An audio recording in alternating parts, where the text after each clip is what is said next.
এখনো জানা গেছে না। স্কোপিটা কালকে টিশার্ট হবে। টিশার্ট আছে কিছু কালকে বলা এমনিতে নন কেস অফ রয়েছে।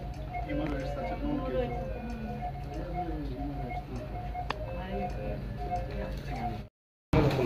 ওনার অ্যাকচুয়ালি একটা ব্লিডিং ছিল, যা শুনলাম হিমোগ্লোবিনও কম, কিন্তু এখন তো দুটো শুনলাম যে ব্লাড নাকি দিয়েছে, দেওয়ার পরে যে রিপোর্টটা আসবে হিমোগ্লোবিনটাও বাড়বে।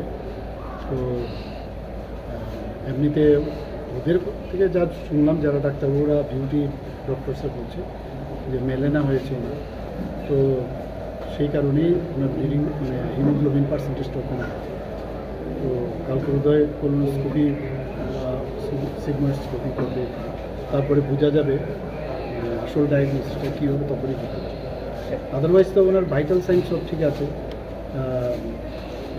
ওনার যে বিপিও ঠিক আছে, তাছাড়া পালস রেটও ঠিক আছে, অক্সিজেন স্যাচুরেশনও ঠিক আছে। না না সেটা না আমি বলবো না সেটা দেখবেন না